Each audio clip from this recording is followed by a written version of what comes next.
titular de una cátedra de Derechos Humanos de la Universidad Nacional de Formosa, y nos va a ayudar un poco a mirar cómo va a ser este proceso, cómo se vivió también toda la previa de este debate oral que arranca mañana.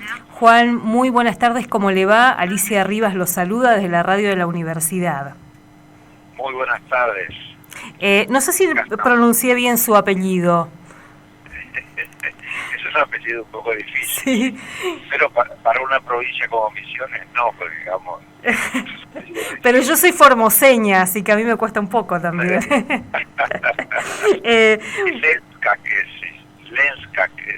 Lenskak, bien.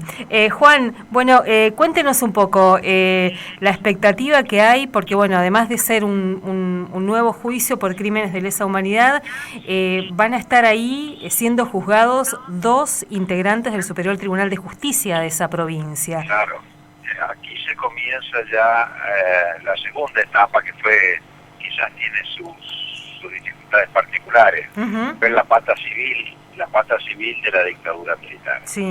Entonces, tardamos más o menos unos 15 años entre chicanas jurídicas, idas y vueltas, pero llegó a juicio oral felizmente para que se ventile qué es lo que ha sucedido. Sobre todo en una provincia donde hemos tenido actitudes muy diferentes con respecto a los jueces, con respecto a la justicia.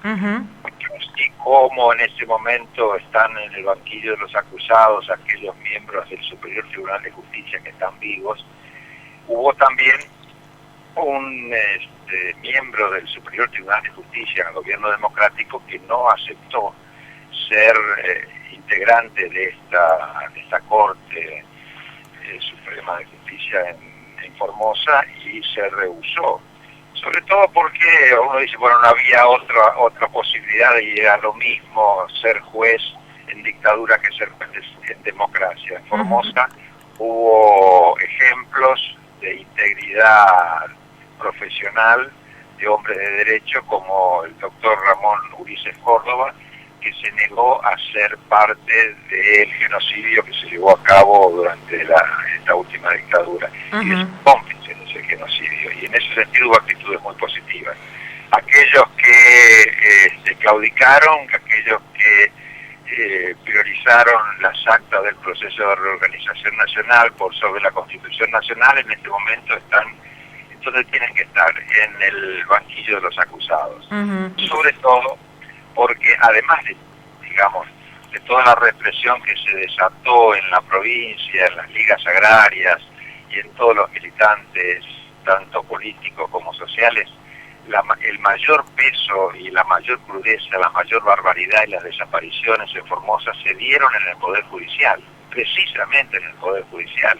Esto también es una particularidad, si se quiere, ¿no? Porque es una particularidad, sí. ¿Y cómo se explica? ¿Cómo se explica?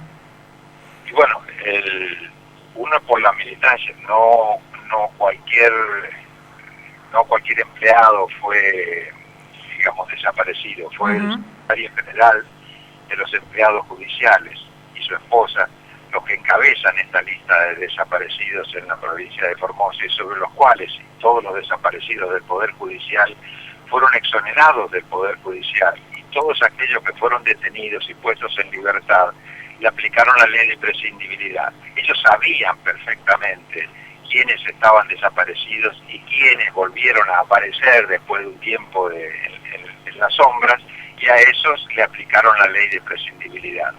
Hay muchas pruebas con respecto a esto y es hora de que den explicaciones. Están acusados por encubrimiento, por supuesto. Y en relación a esos delitos, justamente, porque veíamos, se los acusa de accionar y de alguna manera de garantizar la impunidad cuando fueron desaparecidas estas personas, ¿no? Claro, ese es, digamos, el delito genérico. Pesa más y hay ya casi una condena social con respecto a los miembros del Poder Judicial y a los gremialistas, como el caso de Pedro Morel, que era el secretario general de los judiciales, que todavía hoy sigue desaparecido, no se pudieron encontrar sus restos. Juan, tiene muchísima responsabilidad. Juan, y en relación a los procesos en Formosa, que sabemos no en ninguna provincia fue fácil, digamos, pero hay algunas provincias que han presentado particularidades también en ese sentido. ¿Cómo fue en el caso de Formosa? En el caso de Formosa, creo que es una de las pocas provincias que ha podido juzgar a su gobernador y lo ha condenado hasta en la última instancia. No todas las provincias pudieron hacer eso, y en ese sentido Formosa encabeza el ranking, como quien dice, por más de que todavía en el colectivo comunitario parece que el tema de la violación de derechos humanos se daban en provincias como Buenos Aires, Córdoba, Santa Fe, casi siempre en los grandes centros urbanos y no en la periferia. Se ha comprobado, digamos, fehacientemente de que fue una acción planificada, y provincias como Formosa, que no tuvieron ningún tipo de hecho de violencia propio de la provincia, más allá de ser por ahí escenario de algunos hechos de violencia que no fueron provinciales, tuvo una cantidad de desaparecidos que uno dice, ¿de dónde sale digamos, esta crueldad y esta criminalidad con respecto a la población formoseña? Nosotros en este momento superamos los 30 desaparecidos. Son cifras que uno dice, bueno, son muchos. Los propiamente formoseños que militaban acá son mucho menos, son cerca de 10. Pero formoseños en todo el país suman, y suman bastante. Ahora, los propios de nuestra provincia realmente no condice para nada con el nivel de desarrollo político que se tenía en aquel entonces. ¿Y eso cómo se explica, digamos, ahí un poco la zona de frontera también tiene que ver? Se explica en función de una planificación estratégica a nivel nacional y a nivel internacional, ya que estamos hablando de esto, del famoso Plan Condor, que hizo de que el que encabeza la carátula por la cual fue condenado el gobernador tiene el nombre del abogado que fue secuestrado, y el abogado era de origen paraguayo que estaba trabajando aquí en la provincia de Formosa, y además hubo gente del Paraguay que vino acá y gente de acá que fue al Paraguay también para el tema de la persecución de su familia.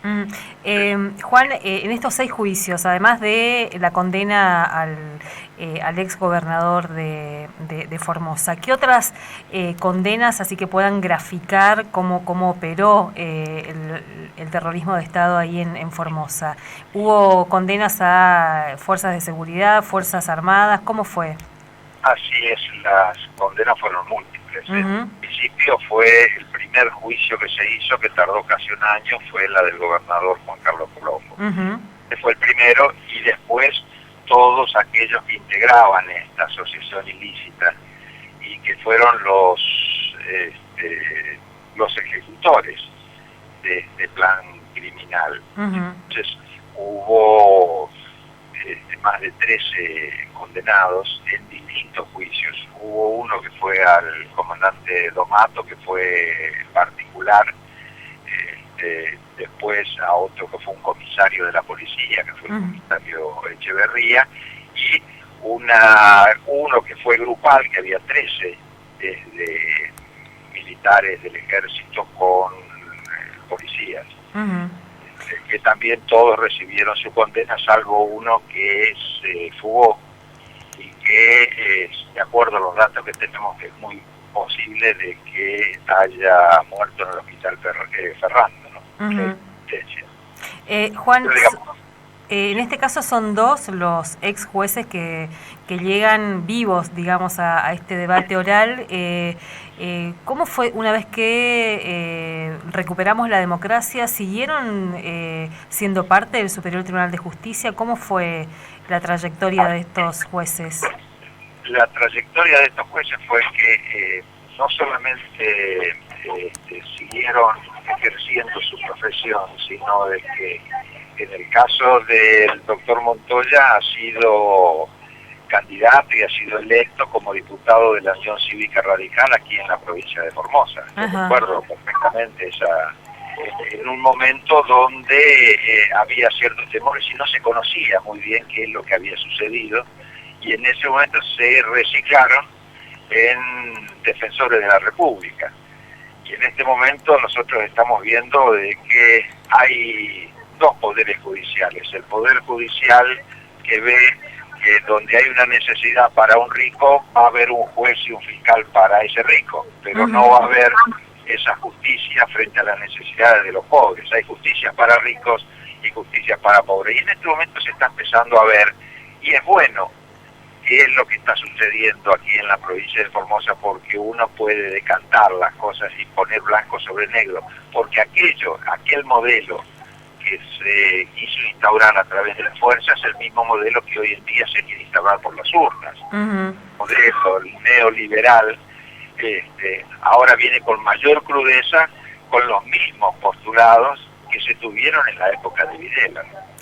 Juan, ¿y cómo fue la reacción de la corporación judicial que siempre caracterizamos y demás cuando quienes están siendo juzgados son parte, digamos, de esa corporación o familia judicial, depende de cómo lo llamemos, ¿no?